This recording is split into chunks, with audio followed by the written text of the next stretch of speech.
የሀገራዊ ምክክር ኮሚሽን ዋና ኮሚሽነር ፕሮፌሰር መስፍን አርአያ መልእክት አስተላልፈዋል። በመልእክታቸውም ሀገራዊ የምክክር ጉባኤው ለሰላማዊት ዴሞክራሲያዊትና ለተግባባች ኢትዮጵያ መሰረት የሚጥል መግባባት የሚደረስበት ነው ያሉት።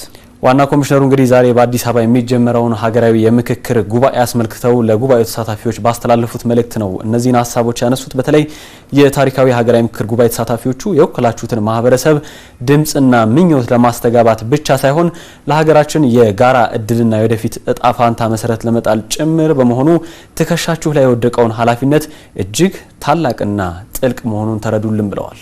በምክክሩ የሚተላለፉ ውሳኔዎች የሚፈጠረው መግባባት እንዲሁም የሚደረሰው ስምምነት ከዚህ የታሪክ ወቅት ባለፈ ዘልቆ የሚቀጥልና ለሰላማዊት ለዲሞክራሲያዊትና ለተግባባች ኢትዮጵያ መሰረት የሚጥል እንደሆነም በማንሳት ምክክሩ በጥበብ በጋራ መከባበርና የሕዝብን ጥቅም መሰረት ባደረገ ጽኑ ቁርጠኝነት እንዲመራ እንዲሁም ለመጪው ትውልድም ብሩህ ነገን የሚያሰናዳ እንዲሆን ከልብ እመኛለሁ ሲሉ መልእክታቸውን አስተላልፈዋል። ከዚህ ባለፈ ደግሞ እንደሚታወቀው እነዚህ ተወካዮች ከፍተኛ ኃላፊነት ነው ያለባቸው። የህዝብን ድምጽ የያዙ የኢትዮጵያን የነጓን ኢትዮጵያንም ጭምር ለመገንባት የራሳቸው አስተዋጽኦ አላቸውና ከስሜታዊነት በመውጣት ሀገርን ያሻገሩ ሀሳቦችን ለማንሳት ሀገርን ማስቀደም እንዳለባቸው ፕሮፌሰሩ መልእክታቸውን አስተላልፈዋል። ይህንን እንግዲህ በተግባር የሚገልጹበት መድረክ ነው በዛሬው ዕለት የሚጀምረው። ለዚህ ጠረጴዛ ደግሞ 8 የውይይት ዋና ዋና አጀንዳዎች ተቀምጠዋል።